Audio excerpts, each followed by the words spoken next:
Jesus Christ, fact or fiction? What do non-biblical sources say? This is the question we will be diving into on today's episode of Manna Bites. Some people have relegated Jesus Christ to that of a fictional character. He's no more real than the Easter Bunny, than Mickey Mouse, than any other fictional thing we can conjure up. Now, what's interesting about that is that it's completely understandable for people to have different opinions about who Jesus was. It's been debated for thousands of years, 2,000 plus years. However, there are some facts, some objective facts that we can look at, some different pieces of evidence that should lead us all to a more common ground place, if you will, about who this Jesus was. It's understandable to me that some people have a hard time believing that he was God, that he did everything that is in the Bible. And in fact, some people want to completely throw out the Bible and say that, it can't be trusted, or maybe parts of it are true, but for it to be inerrant, they would say that's completely beyond their realm of possibility for them. And that's understandable. In this episode, we will not be looking at whether Jesus was God, but simply, did he live? Was there a man, Jesus, who lived in the Middle East about 2,000 years ago? Is that fact? Is that fiction? And I know that some people completely don't want to take the Bible as any sort of authoritative source. So because of that, we're going to look and see, well, what do other sources say? Are there other sources? There were two main reasons for the making of this video. One would be, I recall a couple years ago reading comments to a video or an article, and people were saying, Jesus Christ is a myth. He never lived. And I thought, well, that's crazy. We have hard historical evidence that a man named Jesus did in fact live. Now, how much of what is written about him in the Bible is actually true? That is debatable, granted. But let's take a look and see, what do several of the non-biblical sources say about this man, Jesus. The second reason for the making of this video is that in 2016, the Oxford Dictionary chose the word of the year to be post-truth. Yes, that is correct. You're seeing that correctly, post-truth. And they explain it this way: describing situations in which objective facts are less influential in shaping public opinion than appeals to emotion and personal belief. So in other words, we can look at facts about Jesus, about scientific matters, about whatever it might be, economics, you name it. But there are certain people who are starting to just base decisions more upon feeling and personal belief than facts. To me, that is crazy, because the further we move away from facts, the further we move away from reality. And then we start basing our lives on things that are not true. In order to really answer the best questions about life, where did life come from? Why are we here? What is the purpose of life? Is there an afterlife? How can I get the most out of life? We should be flocking to facts. Doesn't mean everyone's going to agree on their interpretation of the facts, and I completely get that. But as people seeking truth, as people wanting to live a life that makes sense with what is real and what is true, we should be looking for hardcore facts, for objective facts, and then doing our best to interpret them without our biases. And naturally, those are going to seep in to one extent or another. But to me, it's crazy that someone would completely throw out facts and just go with their opinion or however they feel emotionally about something. So with that as our backdrop, let's dive in and start to look at what did the non-Christian or non-biblical sources have to say about this man, Jesus. What do non-biblical texts say about the life of Jesus? Non-Christian historians made several provocative statements about Jesus Christ. The first historian that we will look at is Tacitus. He was a Roman historian and senator. He lived between AD 56 and AD 120. His famous piece of writing is the Annals of Imperial Rome. This is his famous quote about Jesus, and it begins with him mentioning the fact that Nero fastened the guilt. He's here referring to the fire that destroyed Rome in AD 64, and that Nero had blamed Christians. So he begins, Nero fastened the guilt on a class hated for their abominations, called Christians by the populace. Christus, which would be the Latin variant of Christ, from whom the name had its origin, suffered the extreme penalty during the reign of Tiberius at the hands of Pontius Pilatus. And a most mischievous superstition, thus checked for the moment, again broke out not only in Judea, the first source of the evil, but even in Rome. I underline a couple things here because I wanted to make sure I mentioned them. Again, though, let me preface by saying we must remember that the historians we're going to look at were all non-Christian, so they're likely going to have a different perspective on the life of Christ and his actions than a Christian source would. At best, we could hope that they would be neutral, but understandably so at worst, they're probably going to be somewhat hostile and present a hostile or not necessarily contradictory view. Most of what we're going to see today confirms a lot of what the New Testament teaches, but it's going to look at it from a hostile perspective, from a different perspective. So, with that said, Jesus suffered the extreme penalty. That definitely is going to be a reference to the fact he was crucified. He died the most excruciating death that the Roman world administered to criminals, or those that they thought were criminals. It happened during the reign of Tiberius at the hands of Pontius Pilatus, or as we know him, Pontius Pilate. Those two names, those two leaders, are the same leaders we see mentioned in the New Testament, the Gospel writers, Matthew, Mark, Luke, and John. The mischievous superstition. This is most likely referring to the resurrection. This superstition that, man, this Christ was crucified, suffered the extreme penalty, and now they're claiming he came back to life, and that would be the reason. Why else would someone that's crucified, which is typically reserved for criminals, why else would flocks of people be following him and worshiping him unless something great happened? But again, Tacitus is referring to this as a superstition that he rose again. Moving on, we come to the historian Pliny the Younger. He lived from 61 to 113 AD. He was a Roman author and naval army commander.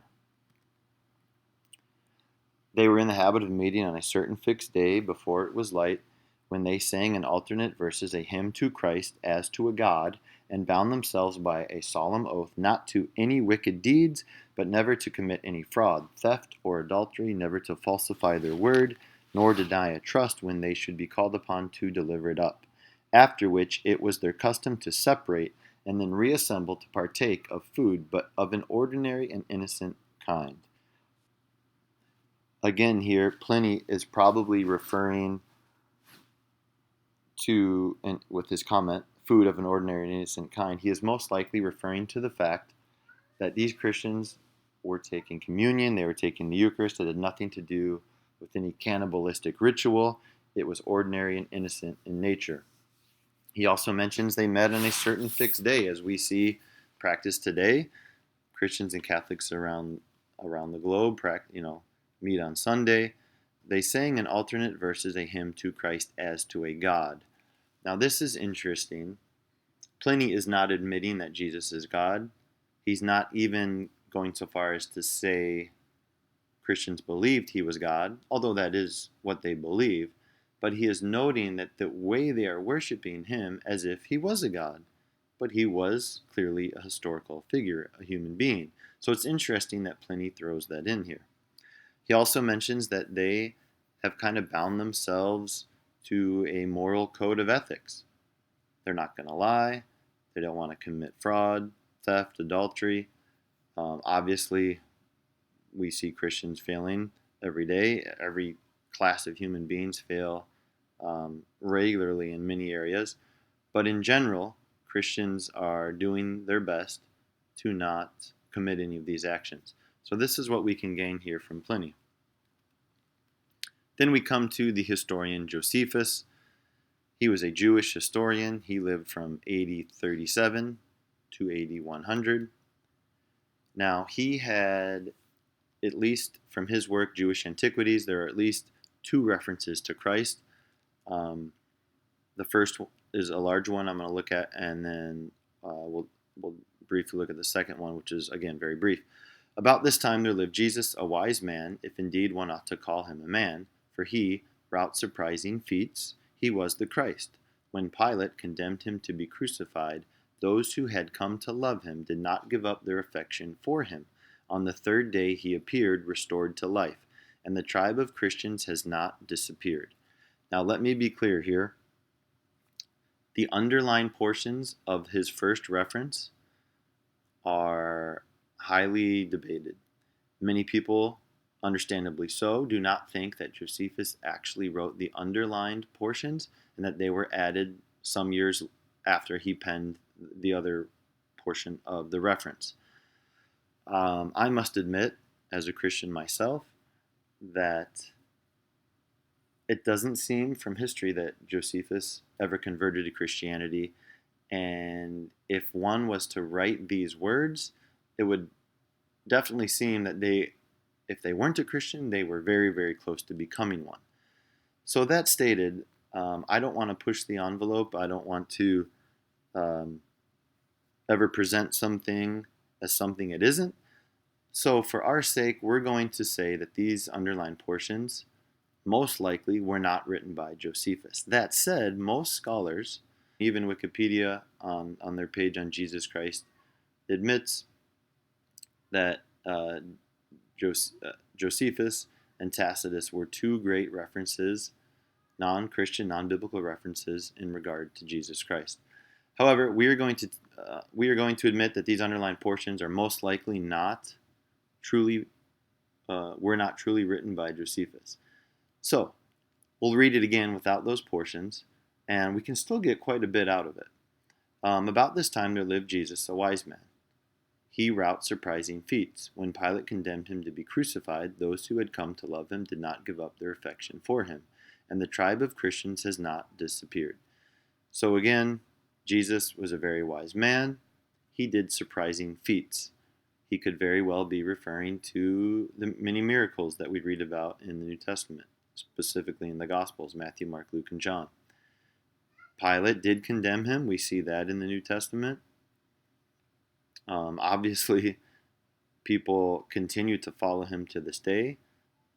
We see in Scripture that people, although they abandoned him for a while, most of the disciples, he still had the disciples follow him after he rose again.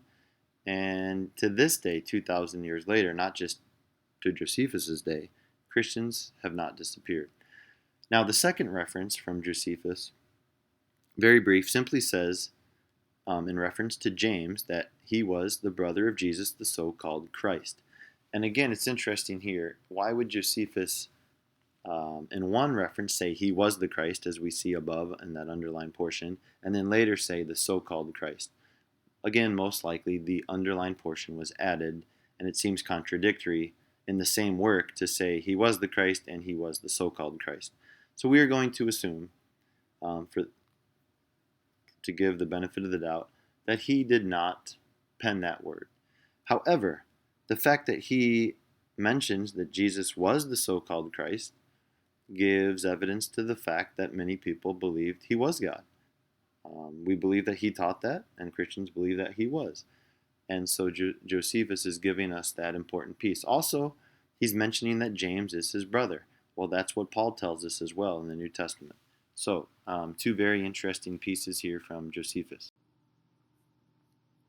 One last thing that I would like to point out before moving on to our next historian. This comes from Wikipedia. I know not the greatest source. However, for certain occasions, it gives us what we need. So, according to Wikipedia, Josephus scholar Louis Feldman has stated that quote, few have doubted the genuineness, unquote, of Josephus's reference to Jesus in Book 20 of the Antiquities of the Jews, and it is disputed only by a small number of scholars. Again, that would be the top reference here, and I'm assuming that he meant the non-underlined portions, the portions that I did not underline. So just a neat little side bit I wanted to throw in there. Moving along, we come to the Babylonian Talmud. Granted, this was written over a wide span of years. It's a collection of Jewish rabbinical writings from AD 70 to AD 500. The piece we're going to look at is from an earlier compilation period, so it has been dated somewhere between AD 70 and 200. Again, that's still fairly many years after the time that Christ walked the earth. However, we have to remember that back in these time periods, many things didn't get written down the same day. You know, we didn't have Yahoo, we didn't have ESPN Sports, and we didn't have the newspapers and the magazines and all the journalists. Many of these societies were much more oral based. People were great at passing down stories, true non-fiction stories, through oral storytelling.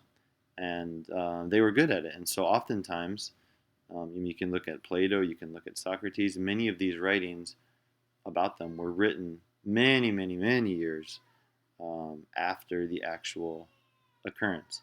So this, from a historical standpoint, if it was written in AD 100, even AD 130, Jesus died in AD 32 roughly, we're still talking a relatively short amount of time between the event and the writing when we look at it from a historical basis. Nowadays, if something were to happen in 2019 and it didn't get written about until 3019, we would say that was an extremely long period, and understandably so, we would cast much doubt on that.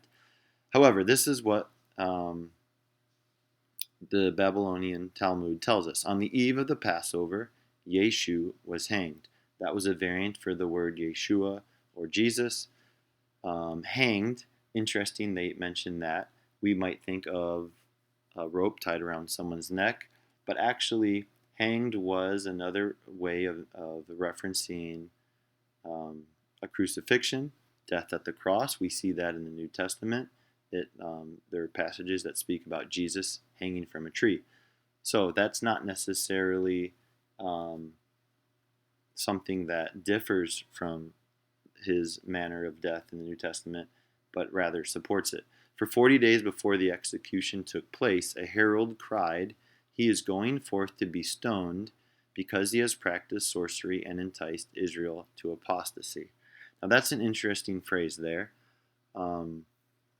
We don't see any reference in the Bible to any kind of herald happening for 40 days before Jesus died. However, it may have occurred. It may certainly be true. The fact that they wanted to stone Jesus, we do see that in the Bible. He practiced sorcery. Well, again, remember, these sources are non-Christian, non-biblical. They're probably going to look at the works of Jesus from a different perspective, understandably so.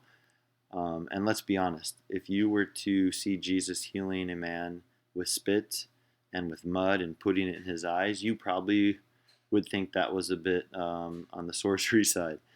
Imagine today going to your family doctor, going to your pastor, and he starts digging in the mud and throwing it in your blind grandpa's eyes and spitting in them. You're probably going to think that's a little bit witchcrafty as well. And then it says he enticed Israel to apostasy. That actually corroborates with what the New Testament says. Jesus was claiming to be God. He was trying to lead the nation astray. They did try to stone him a few times. And what we see now, in retrospect, through the lens of the gospel writers as miracles, most of the people today saw that as sorcery. And in fact, they even went so far as to say, hey, he's casting out demons by Beelzebub. In other words, it's because of his satanic powers that he's casting out satanic demons. Our next historian is Lucian. He lived between AD 125 and he died sometime after AD 180. Historians don't know the exact year. He was a Syrian satirist who wrote in Greek, and he was known for routinely ridiculing religions and superstitions.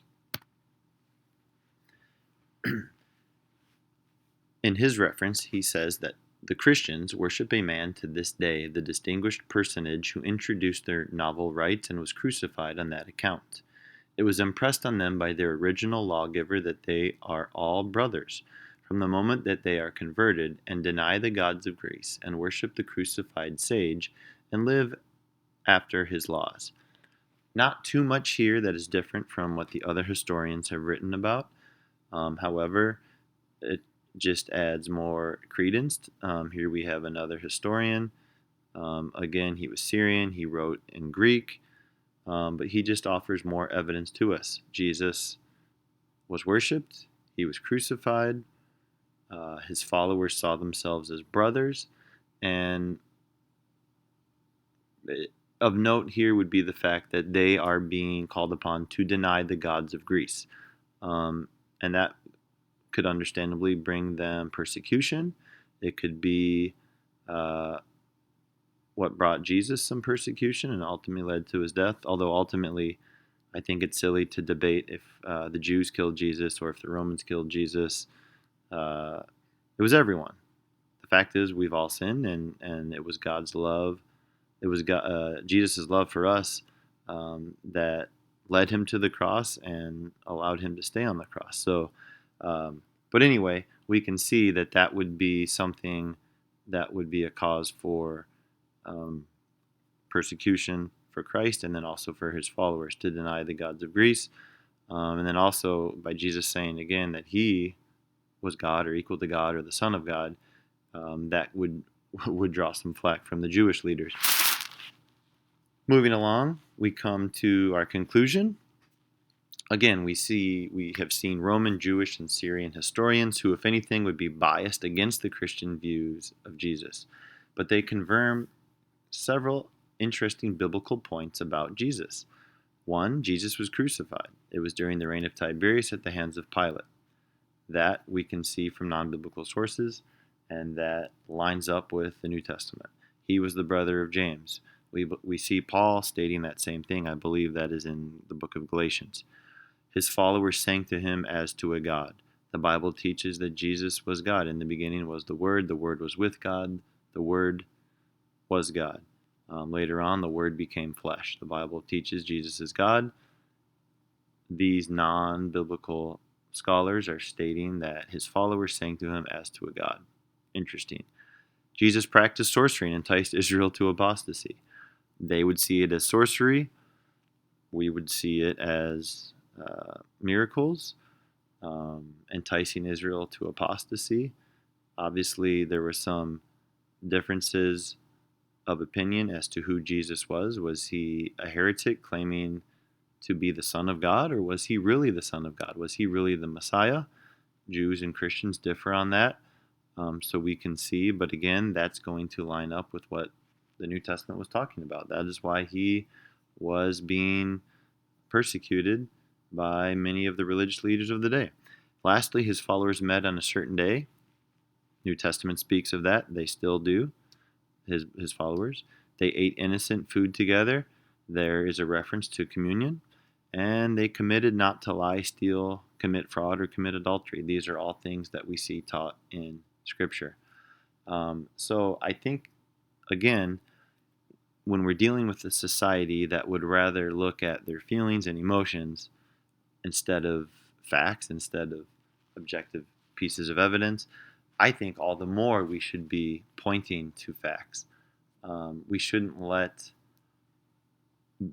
the whims of this society move us away from what in my mind are pillars, are anchors that keep us grounded in the realm of reality. Again, we might not all agree on our interpretation of facts, of pieces of evidence, but man, how silly it is to find that our worldview is simply based on our emotions and our feelings. We need to look at facts. And so I appreciate the fact that we have outside of Scripture, outside of the New Testament, we have several references to Jesus Christ. Wikipedia says non-Christian sources are valuable in two ways. First, they show that even neutral or hostile parties never evince any doubt that Jesus actually existed. Second, they present a rough picture of Jesus that is compatible with that found in the Christian sources. That Jesus was a teacher, had a reputation as a miracle worker, had a brother James, and died a violent death. Those are all things that should be seen as fact and that are not debatable. Now, did he rise from the dead? Is he God? Those are topics for another video, but thank you for tuning in. Again, this has been John Snyder with Manna Bites. God bless. Have a great day. Until next time.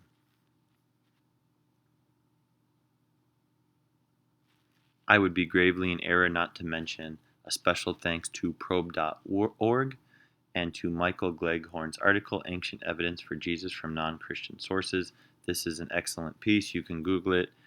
I basically got the bulk of my material for this video from his article, and there you can see links to all of his sources. You can look up these historians. But again, I wanted to say special thanks to probe.org and to Michael Gleghorn.